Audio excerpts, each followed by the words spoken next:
Glad to have you back. It's still Business Daily right here on Trust Television. Now we're going into our discussion. Of course, we're looking at the aviation sector. Then, of course, we look at what is happening in the maritime sector as well.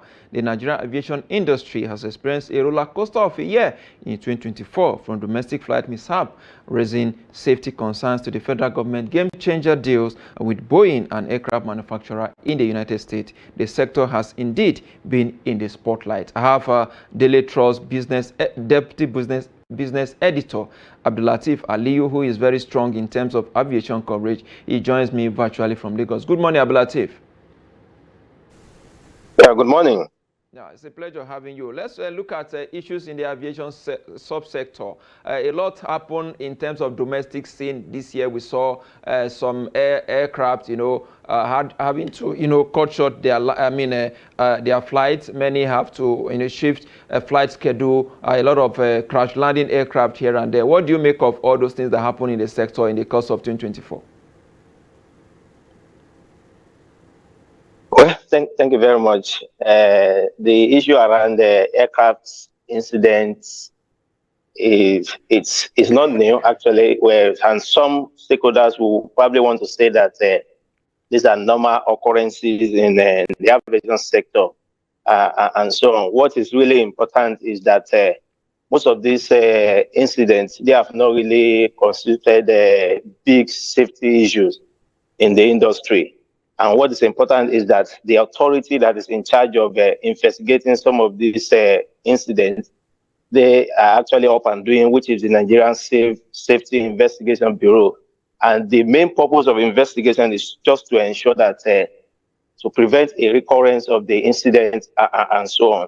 And so far, we've had incidents, and most of the stakeholders, they said, yes, this is aviation sector. There's no doubt about it, you are going to have incidents. What is important is the ability of the pilot to be able to manage the incident. And that is exactly what we have seen in recent times. Indeed. Moving on from the domestic scene, quickly we'll look at the international route expansion. We saw Air Peace there, expanding, a route there down to UK.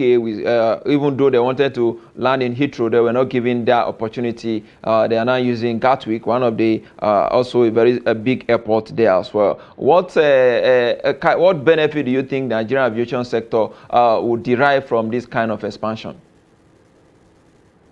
Yes, absolutely. Absolutely, it's a very good occurrence. It's a very good, it's a welcome development that we have Nigerian Airlines also trying to, play its ball on that route. International road, you discover that we have over 30 airlines that are flying into Nigerians. And we also have, Nigeria also had bilateral air service agreement with a lot of countries. As at the last count, we had over 100 bilateral air service agreements that we have signed. Yes, that we have signed with various countries. So this allows most of the airlines from this country to fly into Nigeria. But unfortunately, as a country, we are unable to reciprocate.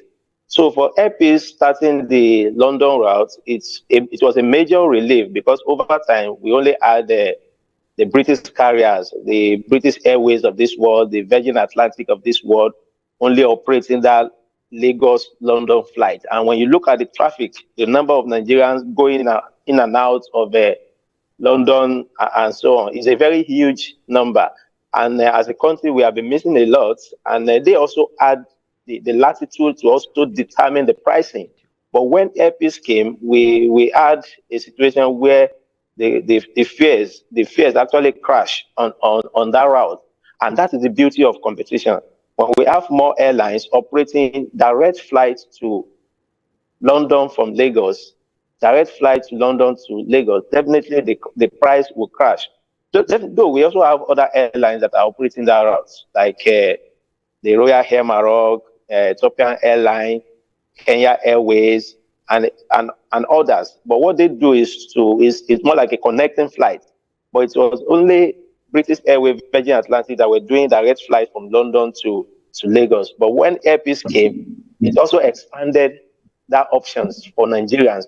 They were also able to travel to a Nigerian airline from Lagos to London within 6 hours, 30 minutes. They are in London, compared to when you have to go through another African carrier just because we're trying to look for a cheap flight and so on. So it's a very good development, and Air Peace has been able to maintain that route.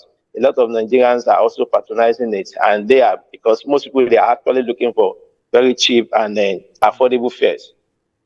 Indeed, Abdullateef. Let's also look at another very important milestone that was achieved in the course of the year. Nigeria signing a deal with Boeing. Of course, many call it a game changer there as well. So we can indeed get a direct, that agreement was signed in August 2024 this year as well. So what kind of benefit do we stand to gain from this deal? Are we going to start getting direct aircraft supply from Boeing?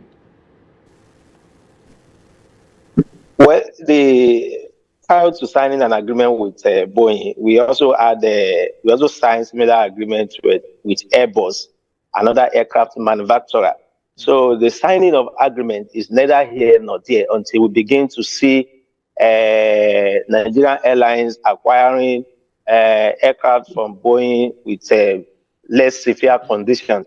And closely related to this, one of the game-changing achievements that was recorded in the aviation sector this year was the domestication of the Cape Town Convention. Simply put, Cape Town Convention is a situation where Nigerian Airlines were able to lease aircraft from some lessors all over the world with less stringent conditions. And within this realm of Cape Town condition, what we were able to achieve, we were able to also achieve there's something called IDERA. You know, IDERA sounds like a Yoruba word, but the IDERA in aviation parlance, it means the irrevocable deregistration and export request authorization. What does that mean? Over the years, Nigeria Airlines, they have had partnership with some lessors all over the world, and they have reneged in their agreement with those lessors. Maybe they had the issue with them, and they were unable to actually meet up with their obligation in terms of paying the monthly lease money and so on. So now Nigeria was placed on a blacklist. When you want to lease an aircraft from a lessor, you were given a very stringent condition. Very stringent, and the conditions that you discover that you'll be making all the money and you are giving it back to the lessor. You can hardly break even as an airline. But with the Cape Town Convention, what the Cape Town Convention did was to assure some of these lessors that when any of our airlines actually default in terms of paying the monthly or quarterly lease, you have the right to actually terminate the agreement. That is what the IDERA is talking about. IDERA is called irrevocable, like I said, irrevocable deregistration and export request authorization. Now that the Cape Town Convention has been domesticated and has also been gazetted with the Federal High Court, you can actually approach the courts as a lessor that so-so airline has defaulted and I want to retrieve my aircraft. And that is one major achievement that we're able to record in the aviation sector this year, and we are looking at it. Yeah, the benefits might not be immediate. We are hoping that 2025 is going to be a very good year for the aviation. That's when we begin to see the benefits of some of these agreements that we signed. A lot of talks are actually ongoing with Nigerian Airlines and the lessors all over the world for them to actually acquire more aircraft. And when you have more aircraft in the system, what we see is that the competition is going to be there, and at the end of the day, we also have reduced airfares and so on. And basically, this year has really been a very challenging year, no doubt about it. It's been a very tough year when you look at how much we're actually buying tickets at the moment. It has actually gone up by over 100%, and this is largely due to the rising cost of operation from with the airlines and so on. Indeed, I was coming to that as well because there have been a face-off between Okay. CCPC and of course the aviation industry over the, of course, what then term as exploitation of Nigerians by some airlines. Of course, what can you tell us about that? We saw a reaction there from the Ministry of Aviation to FCCPC allegations. Yes, yes, absolutely. What has happened with this case was the Minister of Aviation, Mr. Festus Keyamo SAN, trying to come out and defend the airline involved, which is the Air Peace. That what the FCCPC should have done is to contact the NCAA because the NCA is the apex regulatory, that's the Nigeria Civil Aviation Authority. It is the apex regulatory authority in the aviation sector, and so on. And whatever activities being carried out by airline must definitely be with the knowledge and approval of the NCA, and so on. And one thing we should also know about the airfare is that airfare has also been liberalized, which means the airlines are actually allowed to fix the airfare and bearing in mind their own cost of operation and so on. It's usually driven by also the forces of demand and supply, because yes, it's also driven by the forces of demand and supply. When you see, for instance, now when you are trying to book a flight, on the same flight, you can have a fare going for like 50,000 naira, and then another passenger might also get the same fare at maybe 8.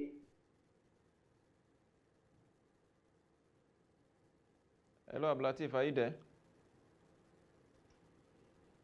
All right, he seems to have a very, we hope to get Abdullateef back. Also on the, All right. depending on the time you are booked, the economics actually operate is the fact that when you're trying to book flights, that is where that would definitely determine things with their own cost of operation.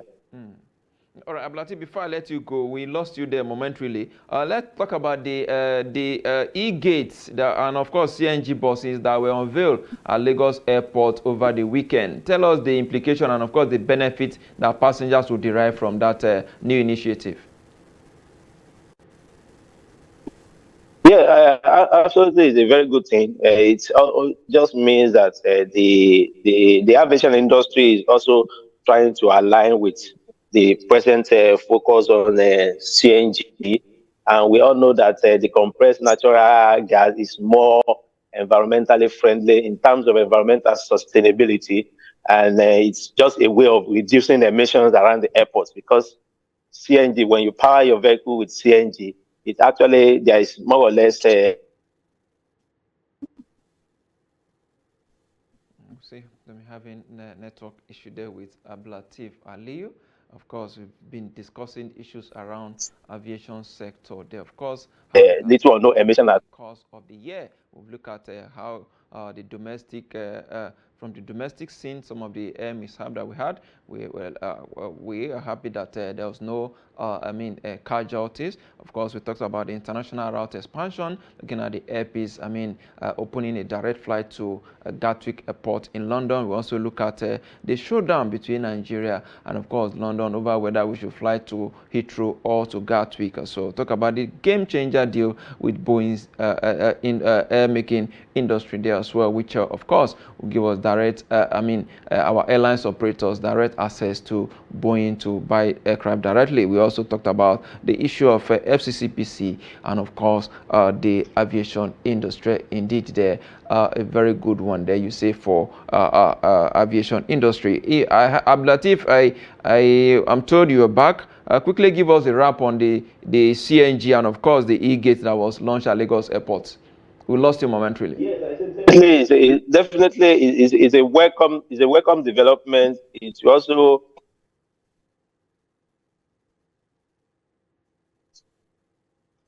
all right, we seem to be having a stock issue there. I'm afraid I must thank you, Abdullateef Aliyu, Deputy Business Editor of Daily Trust, and of course a very strong in contributing and a very strong aviation correspondent there as well. I must thank you, Abdullateef Aliyu, Deputy Business Editor, Daily Trust, for your contribution on Business Daily.